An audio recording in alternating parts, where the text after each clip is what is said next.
മൃദുഭാവേ ദൃഢകൃത്യേ. ഇത് നമ്മുടെ കേരള പോലീസിൻ്റെ ആപ്തവാക്യമാണ്. കാക്കിയിട്ട് കുറ്റക്കാരെ പിടിക്കാനും കള്ളന്മാരെ പിടിക്കാനും മാത്രമല്ല നമ്മുടെ കേരള പോലീസ് നമ്മുടെ വീടുകളിലേക്ക് വരാറുള്ളത്. ആശ്വാസത്തിൻ്റെ കൈത്തിരിനാളം തെളിയിച്ചുകൊണ്ട് പലപ്പോഴും നമ്മുടെയൊക്കെ വീടുകളിൽ പോലീസ് സംവിധാനങ്ങൾ വന്നിട്ടുണ്ടാകാം. അല്ലെങ്കിൽ അത്തരത്തിലുള്ള പോലീസ് ഉദ്യോഗസ്ഥന്മാരെ നമുക്ക് പരിചയപ്പെട്ടിട്ടുണ്ടാകാം.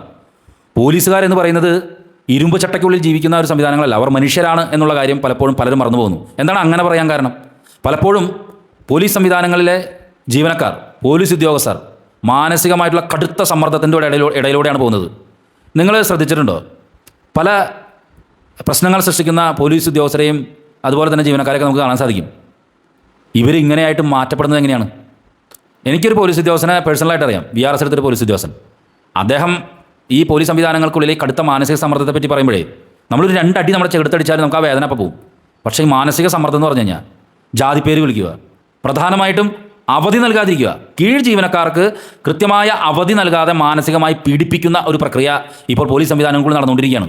ഇതിനിപ്പോൾ ഏറ്റവും പ്രധാനപ്പെട്ട ഒരു ഉദാഹരണം ചാലക്കുടി DYSP മകൻ്റെ വിവാഹത്തിന് അവധി നൽകാത്തതിൽ അദ്ദേഹം ഇപ്പോൾ മെഡിക്കൽ അവധിയിലേക്ക് പ്രവേശിച്ചിരിക്കുകയാണ്. ഔദ്യോഗികമായിട്ടുള്ള ഫോൺ ഏൽപ്പിച്ചുകൊണ്ടാണ് അദ്ദേഹം അവധിയിൽ പ്രവേശിച്ചിട്ടുള്ളത്. അമ്മയുടെ ചികിത്സയ്ക്ക് പോലും അവധി നൽകാത്തതിൽ പ്രതിഷേധിച്ച് സാമൂഹ്യ മാധ്യമങ്ങളിൽ പോസ്റ്റിട്ട് ആത്മഹത്യയ്ക്ക് ശ്രമിച്ച പോലീസുകാരൻ നമ്മുടെ ഈ അടുത്ത് തന്നെയാണുള്ളത്. എങ്ങനെയാണ് ഇങ്ങനെയൊക്കെയുള്ള സംഭവങ്ങൾ പോലീസ് സേനയ്ക്കുള്ളിൽ സംഭവിക്കുന്നത്? ഇതിനെതിരെ പല പോലീസ് ഉദ്യോഗസ്ഥരും സംഘടിച്ചിരുന്നു. പോലീസിൻ്റെ ജീവനക്കാരുടെ സംഘടനയുണ്ട്. പക്ഷേ ഈ വിഷയമൊന്നും അവർ പുറത്തു കൊണ്ടുവരുന്നില്ല. എന്തുകൊണ്ടോ കണ്ണടയ്ക്കുന്നു. കടുത്ത മാനസിക സമ്മർദ്ദത്തിലൂടെ ഈ പോലീസ് സേന പോകുമ്പോൾ, അതിൽ ഉദ്യോഗസ്ഥർ പോകുമ്പോൾ, പച്ചയായ മാംസവും ഇതൊക്കെയുള്ള ഈ മനുഷ്യരായിട്ടുള്ള ഈ പോലീസുകാർ കടന്നു പോകുമ്പോൾ അവരുടെ ആത്മധൈര്യവും മനോവീര്യവുമാണ് തകരുന്നതെന്നുള്ള കാര്യം ഉന്നത ഉദ്യോഗസ്ഥർ മനസ്സിലാക്കേണ്ടതുണ്ട് എന്നുള്ളൊരു കാര്യമാണ് ഞാൻ ചൂണ്ടിക്കാണിക്കുന്നത്. തൃശ്ശൂർ ജില്ലയിലെ തീരദേശ പോലീസ് സ്റ്റേഷനുകളിൽ കൃത്യമായിട്ടൊരു അന്വേഷണം നടത്തണം. അവിടെ ഏതൊക്കെ ജീവനക്കാർ, അത് താൽക്കാലിക ജീവനക്കാരോ സ്ഥിരമായിട്ടുള്ള ജീവനക്കാരോ ഒക്കെ കടുത്ത മാനസിക സമ്മർദ്ദത്തിന് വിധേയരാകപ്പെടുന്നു എന്നുള്ളത് ഒരു കൗൺസിലിംഗ് നല്ലതാണെന്നാണ് ഞാൻ മനസ്സിലാക്കുന്നത്. പോലീസ് സംവിധാനത്തിൻ്റെ ഉള്ളിൽ ഒരു നല്ല കൗൺസിലിംഗ് നടത്താനായിട്ട് പുതിയ ഗവൺമെൻറ് ആലോചിക്കണം. കാരണം അങ്ങനത്തെ വലിയ രീതിയിലുള്ള മാനസിക സമ്മർദ്ദങ്ങളാണ് ഈ ഉന്നത പോലീസ് ഉദ്യോഗസ്ഥർ ഏൽപ്പിക്കുന്നത്. ഇപ്പോൾ തീരദേശ മേഖലയിലുള്ള ചില പോലീസ് സ്റ്റേഷനുകളുണ്ടായ സംഭവങ്ങൾ നമ്മൾ അമ്പരിപ്പിക്കുന്നതാണ്. ചികിത്സയ്ക്ക് വേണ്ടി അവധി ചോദിച്ച ജീവനക്കാരന് അവധി നൽകിയില്ല. അതിനെ തുടർന്ന് അയാൾ വീട്ടിലേക്ക് മടങ്ങുന്ന സമയത്ത് കുഴഞ്ഞു വീണ മരിച്ച സംഭവം. ഇത് വേറെ എവിടെയെങ്കിലും ഉണ്ടായിട്ടുണ്ടോ? ജില്ലയ്ക്കകത്ത് തൊട്ടടുത്ത് കിടക്കുന്ന ഒരു സ്ഥലത്തുണ്ടായ സംഭവമാണ്, ഒരു പോലീസ് സ്റ്റേഷനിലുണ്ടായ സംഭവമാണ്. തീരദേശ പോലീസ് സ്റ്റേഷനിൽ ഇതുപോലെ വലിയ രീതിയിലുള്ള മാനസിക സമ്മർദ്ദമാണ് അനുഭവിക്കുന്നത്. ഒരു താൽക്കാലിക ജീവനക്കാരൻ അയാളുടെ അമ്മയ്ക്ക് അസുഖമായി ബന്ധപ്പെട്ട്, തൃശ്ശൂർ ജില്ലയിലല്ല അയാളുടെ വീട്, അമ്മയ്ക്ക് അസുഖമായി ബന്ധപ്പെട്ട് അയാൾ അവധിയിൽ പോയി. അമ്മയുടെ അസുഖം കഴിഞ്ഞപ്പോഴാണ് 10 മാസം പ്രായമുള്ള കുഞ്ഞ് അയാൾക്കുണ്ട്. അത് ആ ജീവനക്കാരൻ്റെ കുഞ്ഞിന് അസുഖം വന്നു. ഒരു രക്ഷയില്ല, അവധി തരില്ല. അവധി തരാതെ അയാൾ പിന്നെ കുറേ നാളത്തേക്ക് വരാണ്ടായി. അതുമാത്രമല്ല, അയാൾ അനുഭവിക്കുന്ന യാതനകൾ, വേദനകൾ അത് കൃത്യമായി തന്നെ പരാതിയായിട്ട് അയാളുടെ ഭാര്യ സംസ്ഥാന പോലീസ് മേധാവിക്ക് പരാതി അയച്ചു. എന്തുകൊണ്ടാണ് ഇങ്ങനെ പരാതികൾ ഉയരുന്നത്? ഈ പോലീസ് സംവിധാനങ്ങൾക്കുള്ളിൽ ഇങ്ങനെ പരാതികൾ ഉയരുന്നത് എന്തുകൊണ്ടാണ്?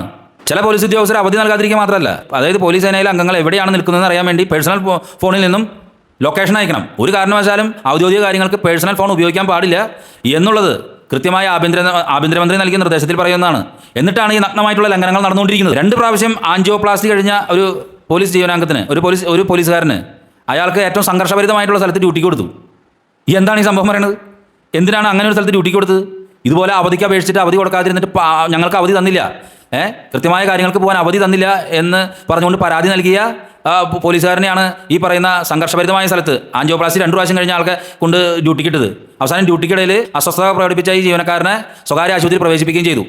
ഇത് തൃശ്ശൂർ നഗരത്തിൽ നടന്ന സംഭവമാണ്. തൃശ്ശൂർ വെസ്റ്റ് പോലീസ് സ്റ്റേഷനിൽ അവധി നൽകിയില്ല എന്ന് ആരോപിച്ചുകൊണ്ട് പരാതി നൽകിയ 3 പോലീസുകാരെ അവിടുന്ന് ഉടനെ തന്നെ സ്ഥലം മാറ്റി. മനസ്സിലായിട്ടോ? എന്തായിരിക്കും അവരുടെ ഒരു മാനസികാവസ്ഥ? പോലീസുകാർക്ക് കൃത്യമായിട്ട് അവധി നൽകണമെന്ന് ACP നിർദ്ദേശിച്ചിട്ടുണ്ടെങ്കിലും ഉദ്യോഗസ്ഥന്മാർ അങ്ങനെ ഇടപെടണമെന്നില്ല. അതുകൊണ്ട് തീർച്ചയായിട്ടും ഈ പോലീസ് സംവിധാനങ്ങൾക്കുള്ളിൽ ഈ കീഴ് ജീവനക്കാർ അനുഭവിക്കുന്ന മാനസിക പ്രശ്നങ്ങൾ വലുതായിട്ട് വർദ്ധിക്കുകയാണ്.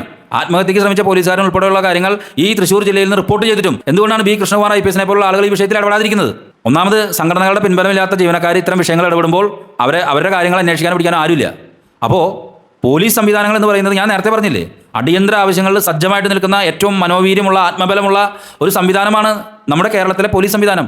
ഇന്ത്യയിലെ തന്നെ ഏറ്റവും മികച്ച പോലീസ് സംവിധാനത്തെ ഇതുപോലെ കടുത്ത മാനസിക സമ്മർദ്ദത്തിലേക്ക് തള്ളിവിട്ടുകൊണ്ട് ഇത്തരത്തിലുള്ള ഏതോ പ്രാചീനമായിട്ടുള്ള കിരാതമായിട്ടുള്ള ഇടപെടലുകൾ നടത്തി ഈ പോലീസ് ഉദ്യോഗസ്ഥരുടെയും കീഴ് ജീവനക്കാരായ പോലീസുകാരുടെയൊക്കെ മനോവീര്യം തകർക്കുന്ന ഇടപെടലുകൾ അത് ഉണ്ടാകുന്നുണ്ട്. ആഭ്യന്തര വകുപ്പ് കൈകാര്യം ചെയ്യുന്ന മന്ത്രി രമേശ് ചെന്നിത്തലയ്ക്കായിരിക്കും ആഭ്യന്തര വകുപ്പ് എന്നാണ് മനസ്സിലാക്കാൻ സാധിക്കുന്നത്. ഈ വിഷയത്തിൽ ഒരു വലിയ പൊളിച്ചെഴുതലുകൾ ഉണ്ടാകണം. അല്ലെങ്കിൽ ഈ സംവിധാനം വലിയ രീതിയിലുള്ള വെല്ലുവിളികൾ നേരിടേണ്ടി വരുന്ന ഒരു സാഹചര്യത്തിലൂടെയാണ് ഇപ്പോൾ കടന്നു പോകുന്നത്. നന്ദി, നമസ്കാരം.